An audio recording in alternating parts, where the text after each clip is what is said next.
گرامی حاضرین مجلس، میرے واجب الاحترام دوستوں، بزرگوں اور بھائیوں،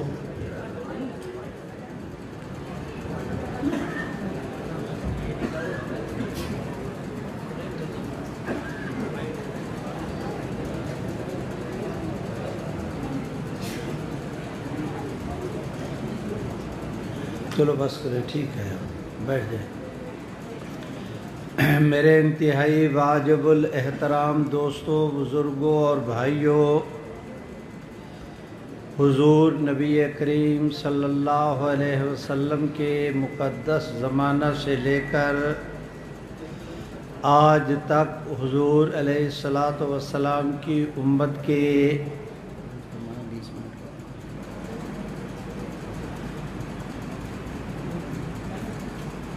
حضور علیہ الصلاۃ والسلام کی امت کے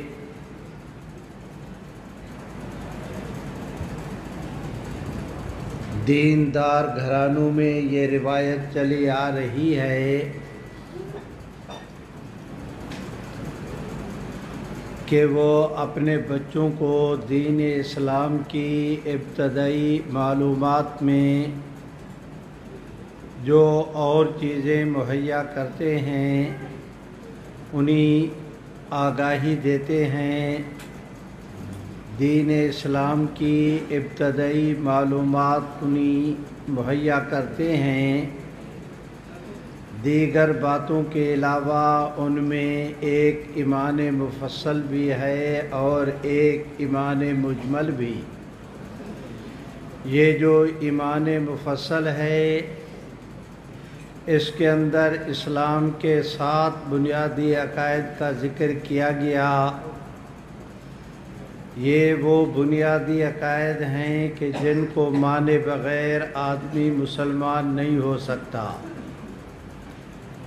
میرے بھائیوں، آمنت باللہ و ملائکتہ و کتبہ و رسلہ والیوم الآخر والقدر خیرہ و شرہ من اللہ تعالی والبعث بعد الموت، تو یہ 7 اسلام کے بنیادی عقائد ہوئے۔ میرے بھائیوں، ان بنیادی عقائد میں پہلی بات یہ ہے کہ آدمی اس وقت تک مسلمان نہیں ہو سکتا جب تک کہ وہ اللہ رب العزت کی ذات پر ایمان نہ لائے۔ آدمی اس وقت تک مسلمان نہیں ہو سکتا جب تک کہ وہ تمام فرشتوں پر ایمان نہ لائے۔ آدمی اس وقت تک مسلمان نہیں ہو سکتا جب تک کہ وہ تمام آسمانی کتابوں پر ایمان نہ لائے۔ آدمی اس وقت تک مسلمان نہیں ہو سکتا جب تک کہ وہ تمام رسولوں پر ایمان نہ لائے۔ آدمی اس وقت تک مسلمان نہیں ہو سکتا جب تک کہ وہ کل قیامت کے دن پر ایمان نہ لائے۔ آدمی اس وقت تک مسلمان نہیں ہو سکتا جب تک کہ وہ، میرے واجب الاحترام بھائیوں، تقدیر پر ایمان نہ لائے۔ آدمی اس وقت تک مسلمان نہیں ہو سکتا جب تک کہ وہ مرنے کے بعد جی اٹھنے پر ایمان نہ لائے۔ میرے بھائیوں، یہ 7 اسلام کے بنیادی عقائد میں نے آپ کی خدمت میں عرض کیے۔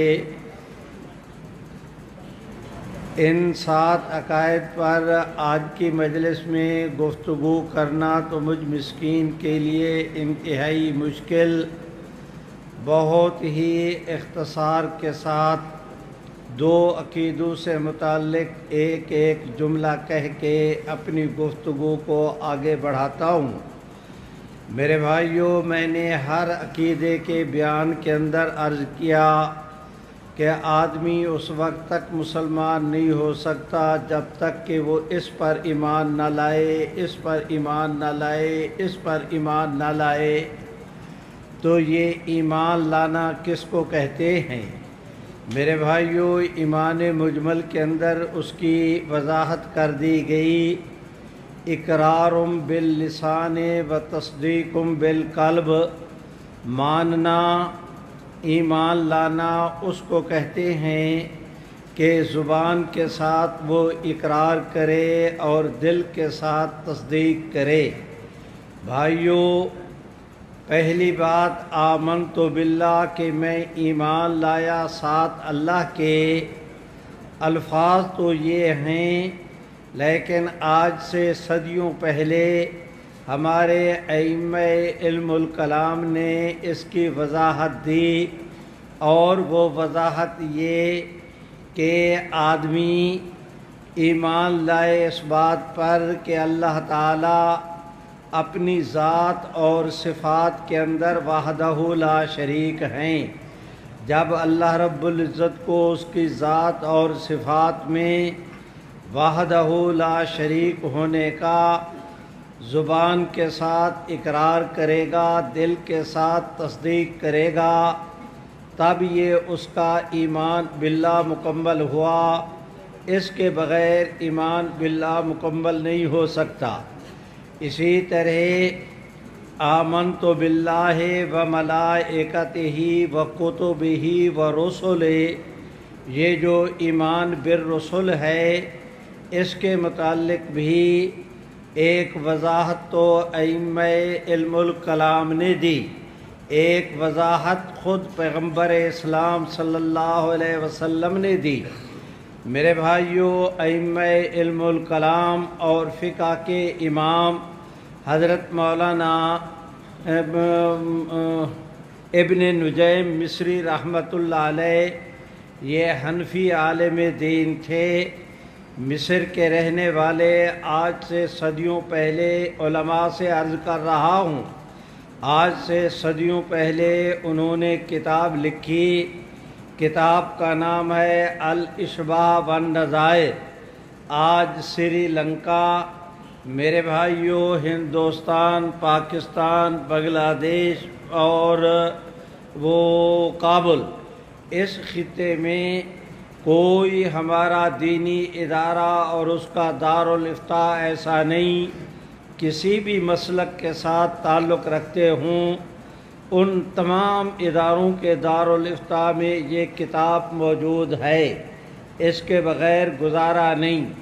میرے بھائیوں، ہر چند کہ یہ کتاب ہے تو اصول فقہ پر، لیکن اس میں حضرت الامام نے علامہ ابن نجیم مصری رحمۃ اللہ علیہ نے وضاحت کی کہ حضور سرور کائنات صلی اللہ علیہ وسلم کو آخری نبی مانے بغیر آدمی مسلمان نہیں ہو سکتا۔ کیا معنی؟ ایمان بالرسل کی تکمیل تب ہوگی کہ باقی نبیوں کو صرف نبی ماننا کافی، حضور علیہ الصلاۃ والسلام کو اللہ تعالیٰ کا آخری نبی ماننا ضروری۔ میرے بھائیوں، میں درخواست کرتا ہوں، پیغمبر اسلام صلی اللہ علیہ وسلم نے اس کے متعلق وضاحت یہ دی۔ آپ ارشاد فرماتے ہیں، مشکوٰۃ شریف کی روایت ہے، حضور علیہ السلام فرماتے ہیں کہ اللہ رب العزت نے اس دنیا میں 1,24,000 انبیاء علیہ السلام مبعوث کیے۔ میرے بھائیوں، کنز الاموال کی روایت ہے، حضور علیہ السلام ارشاد فرماتے ہیں، اول الانبیاء آدم و آخرهم محمد۔ سارے مل کے بلند آواز سے کہہ دیں ایسے نہیں، جس کو اللہ جتنی توفیق دے اتنی بلند آواز سے، اس جذبے اور اس خیال کے ساتھ کہ آپ جتنی زیادہ محبت کے ساتھ پیغمبر اسلام کی ذات اقدس پہ آج درود شریف پڑھیں گے، یہ تمام تر ایریا، یہ مسجد، اس کے در و دیوار، اس کے کوچہ و بازار، ایک درخت کا ایک ایک پتا، فضاؤں کا ایک ایک جرثومہ کل آپ کے میرے ایمان کی گواہی دے گا۔ اور کبھی نہ بھولیں کہ جتنی زیادہ محبت کے ساتھ آپ درود شریف پڑھیں گے، انشاءاللہ